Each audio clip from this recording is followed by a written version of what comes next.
All right, let me see if it's working on YouTube.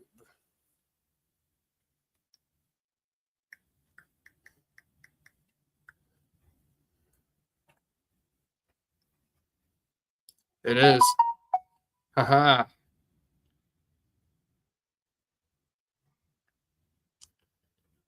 All right. I'm post that on TikTok. And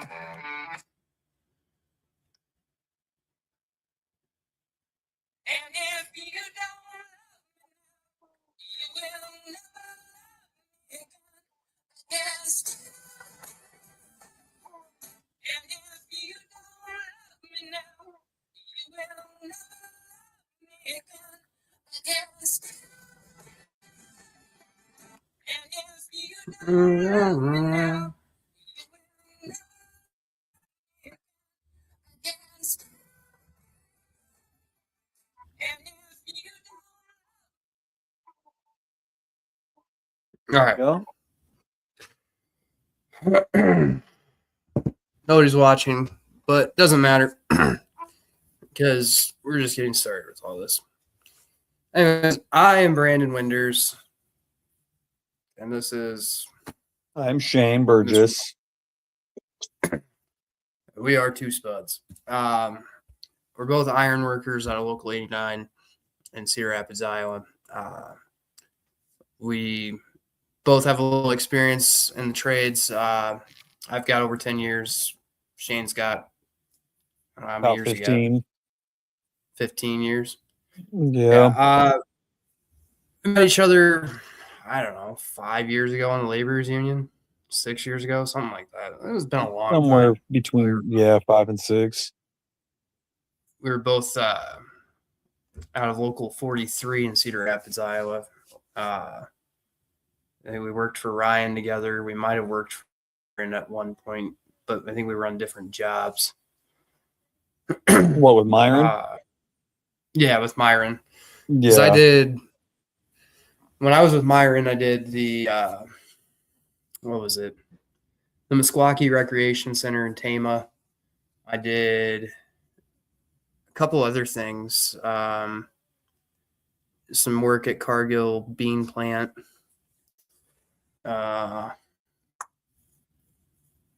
did get a chance to go work on that after you had left the laborers and went over to the ironworkers. I went out to the Health and Science Building for the University of Iowa. I poured as a laborer, a floor. Yeah. Yeah, I remember that. Yeah. I don't think you were around at the time. I think you were gone. But no, I was there when I think you were gone by time you left, or by time I was there. I'm pretty sure I left papers. I was on the International Paper Project for Myron and decided that maybe that carpenter foreman might need to take a trip off the roof. And, and then I decided, well, screw it. We're just going to switch trades. I did my research, I started calling around different locals around here, switch trades, and switching over to the iron workers. They use the same insurance as laborers, so I wasn't going to lose insurance. And same pension, well, not same pension, better pension. Vacation fund was like a huge thing to get me to convince to change because laborers did not have a fucking vacation fund. Yeah, I mean, they used to, but they got rid of that in I think the 90s. Did they really used to have one? Yeah, they had one because when I worked with Shane, another laborer named Shane. And when I worked with Shane, he was telling me about it, that they used to. Hold on. I'm pretty sure it was the same Shane that worked for Ryan Companies. Yeah, that's what I'm talking about. Yeah. I hated that guy at the Mercy Heart That Center. dude drove me absolutely bonkers. That's why we called him Shane. Hold on. You can go ahead and keep talking. I think him and I got into it on a job out there. Just got done pouring some sidewalk and part of a parking lot and like the approach into the parking lot. So it was like 2 little squares of sidewalk going into the approach, and then went into the parking lot itself. But we got done doing that, and he was telling me how to like clean the vibroscreed or something. I snapped on him. I was like, dude, I've been doing this for a good full years. Like, I know how to clean a fucking vibroscreed. Jesus Christ, dude. That guy had like OCD about everything. You know, I'm pretty thorough on what I do and how I do it, but that guy, holy crap, something else. So everybody, what we want to get out of this podcast is we're just going to talk about different stories through what we've done, where we've come from. We'll do interviews and all kinds of other fun stuff. Yeah, the grand scheme idea of most of this was, I mean, this is a blue collar podcast. At the end of the day, we're going to talk about kind of, you know, our lives as union members, what got us interested in the union, our we're dads, experience. how, yeah, dads, yep. I mean, family comes with being blue collar. That's part of why we were so far behind. We're like a week behind. It's the 8th. We were shooting for the 1st, but right now we're on a big data center project together, and it's a lot of hours and trying to find that work-life balance right now and run a podcast was kind of whatever. I did take a trip to the mall today and looking at making some shirts. So I might get an order of shirts made that just say 2 Spuds with that logo we made. Maybe a couple hats. If sell all right, we'll see. And I apologize for my camera quality. I'm using my laptop for this, and apparently its camera is dog water. But eventually, the view that we got going on with me, but being a dad, so. Oh yeah. I know. Eventually, we'll probably start bringing on like members of unions, you know, like business agents, all that. And if people want help getting into a union and getting out of non-union construction, I'm always a big advocate for it. I love it. You know, I got into a union because I was working non-union for a kind of all-around construction company out at Cargill Corn. And when I signed up, they told me that, oh, we give a raise every year. It's like $1 something. It's like, sweet. You know, I'm 19 years old, I think, at the time. And $15 an hour was pretty good back then. I mean, I'm 28 now. And back then, $15 an hour, you could afford a 1-bedroom apartment, a car payment, car insurance, and still pocket money. Can't do that anymore. But yeah, no, that year came up and we got a new account manager for the plant. The guy gave everybody a 13-cent raise, but we worked with a bunch of union contractors on that factory. And those guys were like, man, I wouldn't take that. I'd go join a union. They started telling me about all the benefits of the union. And I didn't quite understand how the union worked. I kind of thought it was maybe kind of something like a temp agency or some shit. And so I just Googled union. The first one that popped up was labor's union. So I just went there. And when I realized it was not that, I stuck around and wanted to get vested, get in the pension, because to me, there's really no point of joining one. And if you don't like it, just buy. If you've, you know, whatever. It's better to get vested and be entitled to the hours you put into the pension fund. I mean, why throw any kind of retirement away, you know? With me, I did concrete my whole life pretty much, and I grew up in a blue collar family. My grandpa was an operator, a union operator. My dad's a union electrician, and I grew up in that life always. And I remember when I used to pour concrete, because I was working rat companies. I was I poured foundations. I did residential, and there ain't much union residential concrete out there. We used to have one here in Cedar Rapids, Iowa, that did foundations and flat work and stuff, but they closed their doors quite a few years ago. But anyway, I remember my grandpa telling me one day, these are real construction workers when I came to a union. It was a union benefit thing for one of the guys that I actually ended up working with way later on in life, but not way later on in life. But anyway, yeah, I poured concrete. I got into the laborers. I was a laborer for just about 10 years. I was a laborer for 10 years. And then just one day I decided, I didn't make enough as a laborer. I didn't.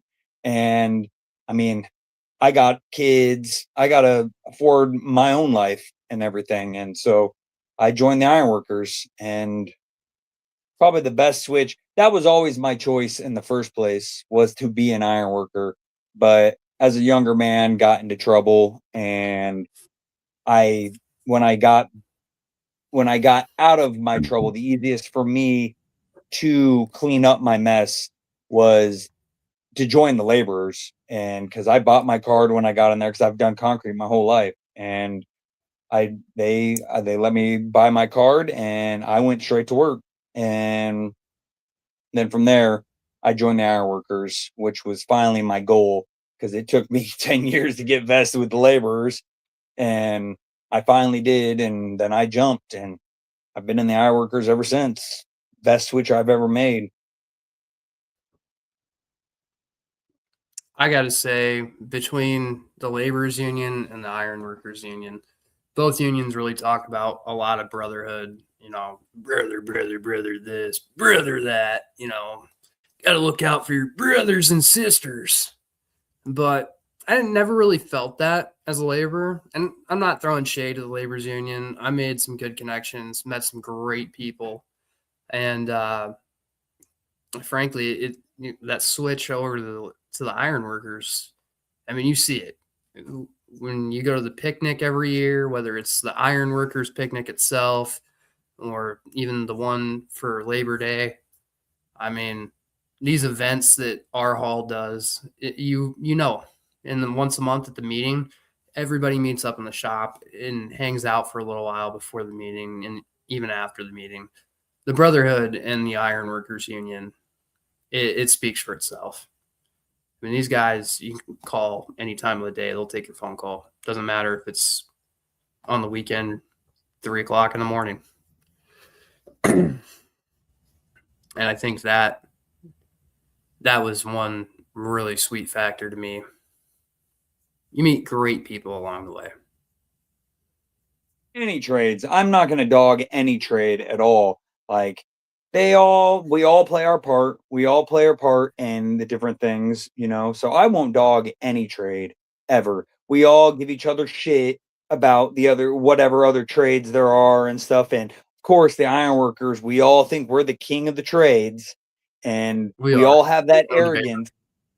We all have that arrogance about us, but at the end of the day, we're all brothers together, doing for the same thing, for the general mission we got going on, whatever we're building. So we're all union, and we all should stand by each other at the end of the day. I think for me, being union was probably the best decision I made. I mean, even before I worked at that contractor for Cargill, I roofed houses for 3 years, and then on the off seasons, I did a lot of. I worked for an apartment complex, renovating apartments and gutting them. I was kind of more of a property manager person. I mean, this was all under the table work when I was like 17, 18, because I graduated high school a year early. But I mean, when I first started roofing houses, for example, I didn't have any construction experience other than helping my dad with projects, because my dad, he grew up dirt poor on a farm. They never paid anybody to fix anything. They just did it themselves. So he knew how to do all kinds of stuff. And he was like a maintenance guy at Whirlpool back when it was Maytag or Amana or whatever the hell it was. But that and the 33 years in the Army he did, yeah, he knew how to do more than most without ever actually working in construction itself. But when I got that job as a roofer, the guy was only paying me $100 a day, and we were working 16-hour days some days. And the second year of roofing, I was like, $100 a day just doesn't seem like much. Like, yeah, it's $500 a week cash, but like, even if you were paying me minimum wage, I'd be making more a week at 16-hour days than $500. So he started paying me hourly after that. But I got to say, with the union, it's been a good ride. I enjoy it. It's nice having good health insurance for me, my kids, and it's nice to know that at the end of the day, someday I'll get to retire and actually have something to retire on. Definitely. And like we said, this is our introduction to this whole podcast, and it's going to be a little rough as we're ironing out the kinks to get us to where we really want to be with this. So we appreciate everybody that's going to tag us along in this journey and in all of this. So we thank you guys for that. When it comes down, I've seen a lot of people were excited, and I know it's Super Bowl Sunday. It just kind of panned out that way, but I'm excited to see all of this go somewhere eventually. It's not like we're looking to get rich or become famous or anything. This is more of a hobby thing to do things for the trades. We got to meet, what was it? Proud Union guy a couple months ago. Yeah. And we went to Des Moines because TikTok had invited me out. That dude was cool, super cool in person. And he had told us that if we ever started a podcast, let him know. So, or maybe eventually someday bring him on. But yeah. But anyway, yeah. So we just want to show you guys, well, more as we get into further episodes and stuff. We'll show you the tools we work with, all kinds of things. Like, we just want to show you our trade specifically, but I mean, like I said, we ain't gonna dog on any of the other trades, so I'd like to have other trades involved too, A dog on the electricians all days. We'll dog on the electricians all day. So but all them and their boyfriends. All them and their boyfriends. But yeah, we would like to have other trades involved with this too. Like, we may have laborers on here, carpenters. Like, I've met quite a good people throughout the years of being in the trades, just not like without even it being union, I've met good people in the trades, period, doing everything that we do, So we like to just share stories, share anything we got going on, better, like tips, tricks, stuff like that. Like Brandon said, what if you want to get into a union, if you don't know how to get into a union, we're a good step to help you in that direction. Absolutely. I will never say no to helping someone try to better their lives. How many people I have pointed? Yeah, how many people I have pointed to the trades all the time. They're like, man, I need to work. And I'm like, you want to work? Come on with it. You gonna work? Because I'll throw my name on the line for you, but come on, let's get it. Same speech as always. I'll get you a job. I'll help you get in, but don't fucking burn me. Don't. You better show up. You better figure out how you're going to get to work if you don't got a license and all that. I mean, when I was a laborer, I didn't have a license for 5.5 years, and I still drove myself to work every day. There's no excuse, really. And in the trades, your name is all you've got. It's so important to protect that. Once your reputation is that this guy's a shitty hand, you're not going to work anymore. You're going to be on that out of work list constantly until you're blackballed and done. And that's why you got to protect your name. 110%. Well, you got your balls in your name, man. Work ethic and your name. Now, we didn't plan on doing this so much on the fly today, so there wasn't really a whole lot planned out for like segment or kind of what we were doing today with this in general. So it was kind of just an introduction video to kind of go like, hey, this is who we are. This is where we're going with this. We're going to try, I don't know, what day of the week you want to start doing these? We will make sure y'all we'll know iron that out. Yeah, we will iron all of that out. Like I said, we're gonna iron out all the kinks and stuff. But I guess a little back on us now. We both, me and Brandon, are on a data center project that they're got going on in Fairfax, Iowa, QTS. We're both on the decking crew right now, just throwing deck all day.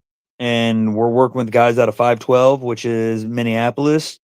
Good group of guys. They've been doing this shit for a long time, and they're solid dudes with it. Like me and both Brandon, when we started with them, last year? Because we did. So right now there was 3 buildings done last year, DC1 and DC3 were the 2 buildings that we were on, and they were union projects. But the DC2 building was a non-union project, and but we did both 1 and 3 on the decking crew also. But what was I getting at with that? It was an interesting kind of jump into that decking company. I'm not going to say what company it is, but I'll tell you, a lot of other companies, like in our local, per se, that's what I was getting at. That's what I was getting at. Yeah. Most of the contractors here at our local, the way they throw deck is it's 2 guys to a bundle, right? So one guy's going to grab the sheet on this end, the other guy's going to grab it on this end. The guy that's by the lap's going to take the front, and he's going to move forward first. You're going to slide that deck kind of at an angle, and you'll just walk it across, set it. And a lot of us just will take our spud wrench and set it in that lap so that the next sheet just slides right in. Well, when we got to this contractor, it's 1 guy to a bundle. You're setting the whole bundle of sheets by yourself.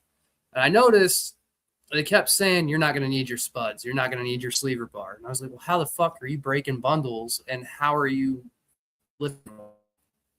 And they showed us these damn hooks, meat hooks. And I thought it was the gayest thing in the world until I actually tried it. And then when we were laid off from there, I started using the meat hook everywhere I went and trying to drag sheets by myself. And everybody's like, what the fuck are you doing? It's like, I can do it 10 times faster than you can by myself. I'm better than you. I know more than you. I know more than you. Let me just hook it. Yeah. And it's funny, my first day when we started out there and they gave us a hook, and the first time they let me throw sheets with them, they gave me the hook, and he goes, I bet you 20 minutes you'll drop that hook. 20 minutes you'll drop that hook. To be honest, I haven't dropped that hook until this project. Just the other day, I dropped the hook. It was just funny, and it sucks because it's right off the roof, and it's a bitch sometimes to get down there. I lost my hook Thursday, so I had to order new ones on Amazon, and yeah, no. Did you it's hard to hang on it? to those. I lost it. I had it in my thing for my spud wrenches because I've been carrying that leather piece on my harness even though I don't have my spud wrenches on me. But I've just been sticking the hook through that and then letting the handle of the hook sit there. And I don't know where it fell out. I wasn't even using it. It just disappeared. I've yet to find it in the gravel underneath the joists or underneath the deck or on the deck. I have absolutely no fucking idea where it is. There might be another hook up there that I've seen on Saturday. Well, mine's the one with the orange handle like this, and it's got black stripes, Sharpie on it. So if you end up seeing it, Yeah. You're in class all week. What am I saying? You Yeah. don't know anything. I know more. I know. I know more than you. That's another thing that we should also mention, that we both are apprentices in the ironworkers right now. I'm a third year, going into my third year. Like, I turn out here in September this year. I'm a second year apprentice. We both switched. We both started off at a higher pay rate than most. I mean, I was a little We confused because we had coming from experience. Yeah. yeah, well, yeah. I mean, that's why they got us at that pay rate. Plus, you weren't going to be able to pull journeyman laborers from one trade into a new trade and drop our pay. That nobody's doing that. I mean, and that is one nice thing about when you switch unions. A lot of times, if you're making more, they're going to try to at least get you where you're at or keep you close to where you were.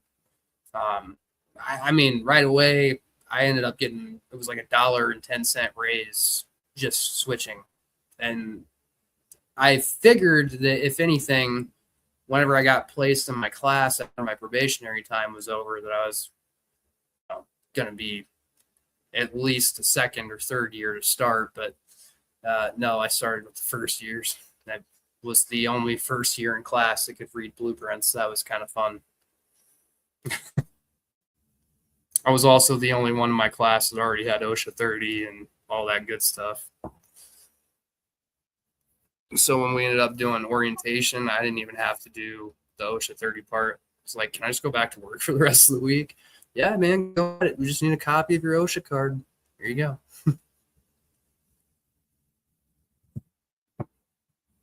Yeah, when I got in, because I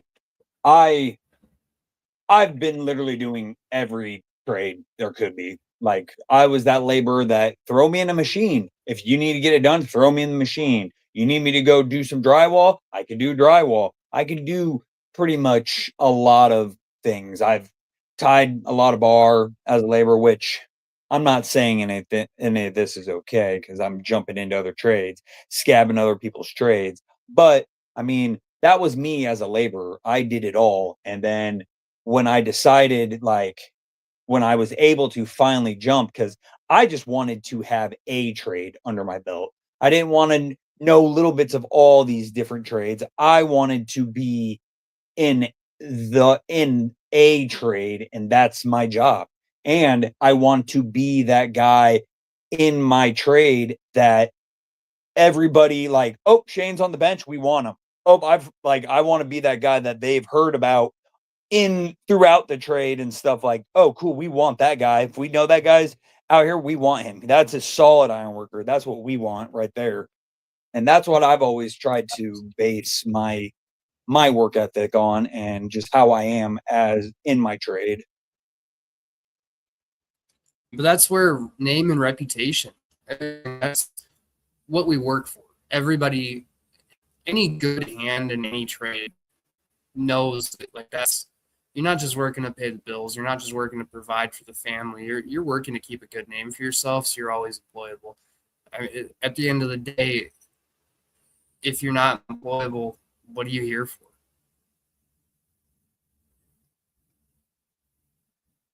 It's true, because they do pay us handsomely to do what we do. And Plus, we I know we have being an all the iron benefits worker that we have. is dangerous. I Uh, enjoy it.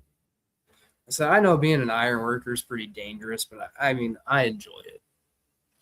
There's something about walking steel beams and connecting them and throwing deck that, man, that danger is worth the money for sure. yeah, it is. I love I love my trade. I love what we do every day. I'm like, man, greatest job in the world. Even those days that suck, even those days that really suck, I'm like, man, I really hate today. But at the end of the day, I'm like, I love my job. I do. Like, I wouldn't trade it for the world. I love everything about my trade. I love everything about being an iron worker. And I guess that's where our, as iron workers, that arrogance comes into play a little bit. But I love everything about it. I'll throw a deck all day. I'll go throw a bar, even though those two things waking up in the morning, and to me, waking up in the morning and you're like, that's what I'm doing today all day is doing one thing that kind of just that hurts me a little bit because I like to do everything. I do. I don't want to be stuck doing one thing consistently. And yes, throwing deck, you're either nailing or you're screwing deck. And so I mean there's still things within that, but it like that kind of, it's just like throwing bar. Like all day you're just throwing bar, you're shuffling bar and you're tying. Like that's just not I need to be more stimulated than that. But again, I'll say I love my trade, everything about it. I prefer not to have the same day twice, really. You what? I prefer not to work the same day twice. And what I mean by that is like, even if you're on a job where you're like just doing deck, right? It's never really the same day twice, even though sometimes it feels, benign or benign is the word I guess I was trying to use. You get in the constant rhythm of doing the same thing over and over and over again, but it's never the same day twice. It's not. And if you're on a job for quite a while, it's still not the same day twice. You'll end up in a different area doing something different. I mean, our local is a mixed local, so you're doing structural, bar, or ornamental. Because some locals are different. Some are just rebar. Some are just strictly reinforcement or strictly structural. Yeah. So with our local, you'll go to contractors where, okay, for the first 3 hours of your day, you're just welding joists. The rest of the day, you're running a sky track, picking beams and setting them or whatever. So most of the time, it's not the same day twice, and it's fun. That's what I like. That was one thing that when I was a laborer, I loved. Until I became a journeyman laborer, and then suddenly, well, you're the journeyman. You got to be in charge of stuff. You got to be lead guy. You got to show these apprentices how to do stuff. I don't mind teaching, but I don't like taking on extra responsibility unpaid for it, That's where I differ with you because I like that arrogance to be like, oh, you want me to teach them? All right. Then I can be like, all right, this is what's up, motherfuckers. This is how we do shit. And I love that. I love that. I love being able to show somebody else something that they don't know so that now they can use that in their set of tools when they when they are doing it the next time. I love that. Like I said, I don't mind teaching. I love teaching. Especially because I come from, you're getting screamed at, and you're either going to quit or you're going to learn. And I learned. I never drug up. I worked with the worst people, too. The fucking worst screamers. So it was either I had to learn. Roofing houses was that experience for me because my first day, I couldn't lift a bundle of shingles, dog. I was like 140 fucking pounds and like 17 years old, I could not lift a 75-pound bundle of shingles, but by the time I quit, I could throw 3 or 4 bundles on one shoulder and just walk up a ladder like it was nothing. But I remember they looked at me and said, that kid's not going to last 3 fucking days. I went 3 years. God damn it. Showed them. But, you either sink or swim when you don't know this stuff and when you don't know how to do anything. My only gripe about that time, as a laborer, kind of being in charge of stuff, and the lead guy doesn't get paid to be lead guy. Foremen get paid to be foremen, but being the foreman's right hand who kind of does the day-to-day, like at IP for Myron, you had the general foreman. There was no laborer foreman at the time. But I was put in charge of whatever laborers that were around, right? So general foreman would come to me in the morning and be like, you're going to have this guy go here, here, there. And then once you've got them all set up to do what they need to do, come back to me. I'll get you a list of things I need you to take care of and I need you to do. You can guys you want to take with you and get it done. And then the rest of the day is hide and seek, which sounds easy to anybody. Easy money, sure, but it's a slow, boring day at that point. It's even like when I was on the solar farm project in Palo, I pretty much just drove my fucking foreman around all day checking on other crews. Be like, all right, we're going to jam out in the air conditioning in the truck, hide and seek, and go make sure people got what they need to get things. 12 hours a day, that. Saturday, 8 hours. Got after a few weeks, but I stuck around because the money was great.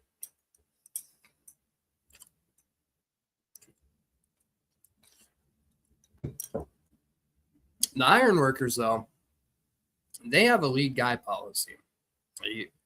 Something like that. If you're expected to take on the extra responsibility, you're expected to get paid for it.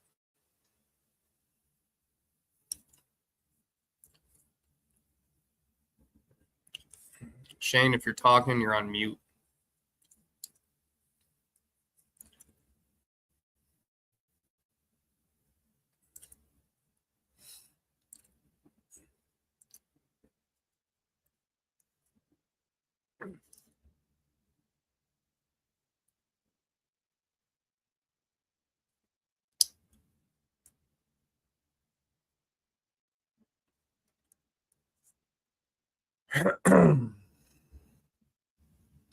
Well,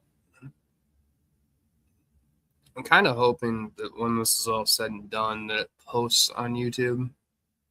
I'm not really sure how it'll all work. I hope it doesn't just have to stay as a live stream.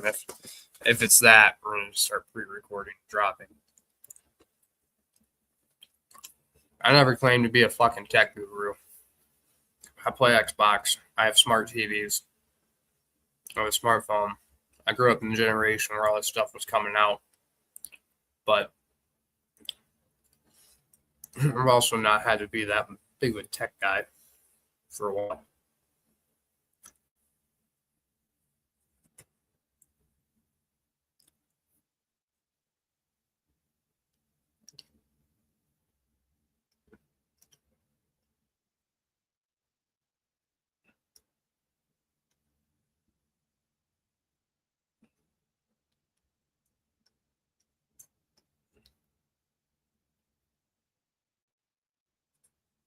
Shane, where'd you disappear to?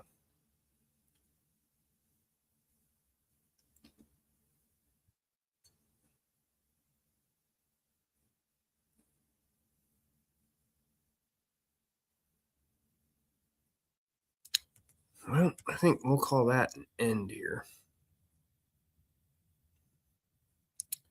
So anyways, follow along because we're going to get things going. Eventually we'll make merchandise and all that for this. So, and recording equipment will get better, more fluid, bring on guests, kind of get their story, all that. And eventually we'll try to get this so that it's doing TikTok too. Oh, hey, you made it back, buddy. Sorry. Yeah, I'm sorry, everybody. I mean, this is a little unprofessional, but we'll get it there. We'll get everything ironed out. Like I said, we'll get it there. Well, I'd like to have it that we sit and we have mics and we have all that shit. But for right now, you're going to have to deal with what we have. For the time frame and all that. Definitely. I mean, we've got some connections that'll help us get a little bit further. Because I got that guy that's got that studio and whatnot. It's just, where do we find time? You know, I've got sole custody of one kid, like 50-50 of the other. He's got a newborn full time, you know. And the guy can't pull out of a fucking driveway. So.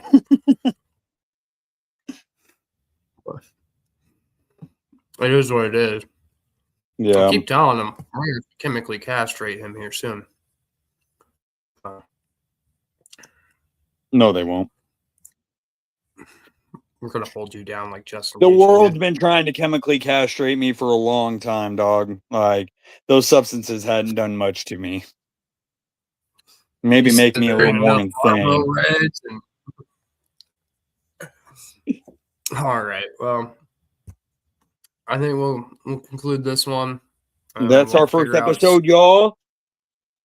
First one's in the bag. At least we got it done. Like I said, I hope. Sorry, it was later. It was later than it needed to be, like we said. But somebody had to promise some shit. Done. Okay. We're gonna have this on the first. That's all right. But we got it in the bag, everybody. We appreciate you all being here with us, and we will make this. It's gonna be the shit. Just hold on tight. Yeah, we've got a lot of things to put together, but we will get it together. So we appreciate your patience, and you'll grow with us. Please tell people about this shit. Yeah. Lisa, have some more likes. Tell your mom. Tell your mom. Tell her friends. Tell your grandma. We'll be at the bingo hall with them. I don't care. I like hard candy. I've been snacking on fucking Skittles. Werthers. You got some Werthers. All right, y'all. Well, y'all have a good night, and I think we'll conclude this one. All right. We'll see you later.